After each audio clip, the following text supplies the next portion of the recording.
नमस्कार शिक्षक मित्रों। आज हम गाइडलाइंस फॉर टीचर्स इस विषय के माध्यम से कुछ मार्गदर्शक बातें देखने वाले हैं।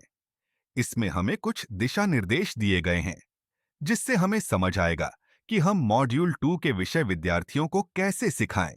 सो let us see friends how to use module 2। Friends, know your students. हमें शुरुआत में क्या करना है? अपने छात्रों को जानना है। उनके बारे में हमें पूरी जानकारी पता करनी है।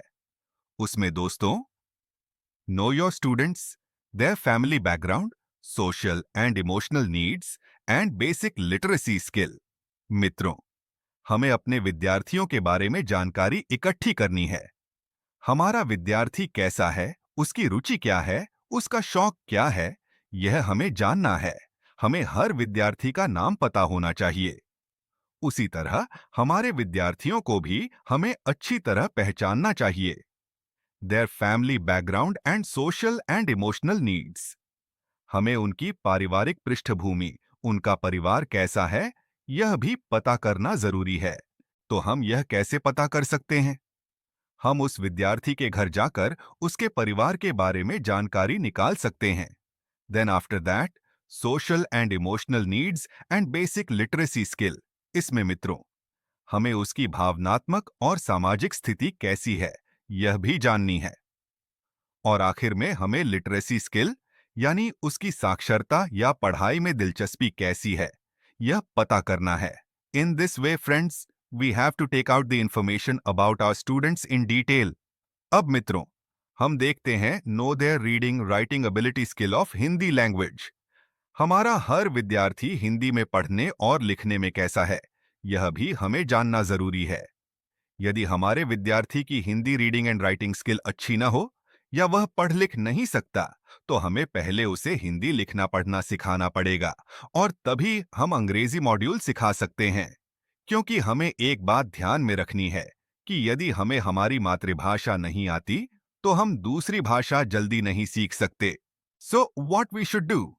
We should teach all the students Hindi reading and writing skill. Make students comfortable to learn English. हमें विद्यार्थियों को अंग्रेजी सिखाने के लिए एक सकारात्मक माहौल बनाना है। उन्हें सहज महसूस होना चाहिए और ऐसा लगना चाहिए कि अंग्रेजी बहुत सरल भाषा है। Create a positive environment and attitude to learn English. और हमें विद्यार्थियों में एक सकारात्मक माहौल और अंग्रेजी के बारे में एक सकारात्मक भावना बनानी है। विद्यार्थियों को लगना चाहिए कि अंग्रेजी बहुत सरल भाषा है। इस प्रकार की एक जिज्ञासा या रुचि अंग्रेजी के बारे में बननी चाहिए। Please give 4 lines notebook or paper to each student so as to enable them to write the pre-test and post-test papers. और हमें शुरुआत में क्या करना है? हमें 4 लाइन नोटबुक्स हर विद्यार्थी को देनी है और उस 4 लाइन नोटबुक में विद्यार्थी अपनी राइटिंग स्किल यानी अपने लिखने के कौशल पर काम करेंगे। उससे उन्हें लिखने में रुचि पैदा होगी। हम शुरुआत में उन्हें 4 लाइन नोटबुक देकर वे ABCD अल्फाबेट्स कैसे लिखते हैं, यह अच्छी तरह सिखा सकते हैं और उससे उनकी राइटिंग स्किल सुधरेगी। Break the inhibitions and fears to learn English. मित्रों, हमें विद्यार्थियों में अंग्रेजी को लेकर डर कम करना है। उन्हें अंग्रेजी भाषा के बारे में जो डर लगता है, वह हमें हमेशा के लिए खत्म करना है। और हम यह कैसे कर सकते हैं? हम टीचिंग के माध्यम से, अपने मॉड्यूल के माध्यम से यह डर कम कर सकते हैं। Ensure that students are familiar with all the topics of Module 1.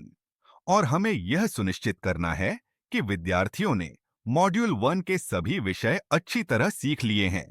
और यदि विद्यार्थियों ने मॉड्यूल 1 के कुछ बेसिक विषय नहीं सीखे होंगे या उनके वे विषय पूरे नहीं हुए होंगे, तो हम वे विषय फिर से सिखा सकते हैं। लेकिन हमें मॉड्यूल 2 से पहले मॉड्यूल 1 के सभी विषय सिखाना जरूरी है। Use this basic English learning module 1 step by step. और मित्रों, हमें मॉड्यूल 1 के चरणों को एक एक करके फॉलो करना है। यानी हमें एक एक कदम आगे जाना है और इस योजना या मॉड्यूल के आधार पर विद्यार्थियों को सिखाना है। Once you create the conducive environment for English learning, do the pre-test attached in this module too. मित्रों, एक बार जब हम सकारात्मक माहौल तैयार कर लें, तो हमें प्री टेस्ट लेना है और प्री टेस्ट के आधार पर हम विद्यार्थियों का ज्ञान जांच सकेंगे। उसके बाद हम use each session of this module and do the revision regularly. और उसके बाद हम क्या कर सकते हैं? मित्रों, हर विषय को सिखाने के बाद हमें उसे दोहराना है और रिवीजन में हम प्रश्न उत्तर ले सकते हैं। इस तरह हम विद्यार्थियों को अच्छी तरह सिखा सकते हैं। You may give pause to the video, ask questions and then move ahead. और मित्रों, वीडियो दिखाते समय हमें वीडियो को रोकना है। उसके बाद उस वीडियो के आधार पर कुछ प्रश्न पूछने हैं और बाद में हम अपना वीडियो या अपनी टीचिंग जारी रख सकते हैं। इस तरह मित्रों, हमें ये सभी चरण फॉलो करने हैं। Exercises with answer key are attached with each subject for the purpose of pre-test and post-test. And friends, after every topic, exercise is given. Answer key is also given. And so you can follow all these exercises and answer key for the pre-test and post-test purpose. मित्रों, हम हर विषय के बाद दिए गए अभ्यास और उत्तर कुंजी का उपयोग करके प्री टेस्ट और पोस्ट टेस्ट तैयार कर सकते हैं और विद्यार्थियों का उस विषय पर ज्ञान जांच सकते हैं। Make English learning session most creative, joyful and teach them with fun and love. और हम अंग्रेजी सिखाना आनंददायी और हंसी मजाक का माहौल तैयार करके कर सकते हैं। हम विद्यार्थियों को अच्छी तरह सिखा सकते हैं और उनमें रुचि पैदा कर सकते हैं। In this way, friends, we have learned today's guidelines for teachers. और मित्रों, इस तरह हमने शिक्षकों के लिए मार्गदर्शक बातें सीखी हैं। हमें इन चरणों को एक एक करके फॉलो करना है और विद्यार्थियों को सिखाना है। मित्रों, मैं उम्मीद करता हूं कि आपको ये दिशा निर्देश अच्छी तरह समझ में आए होंगे।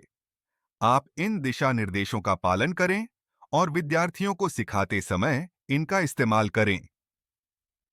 Thank you everybody. Have a nice day.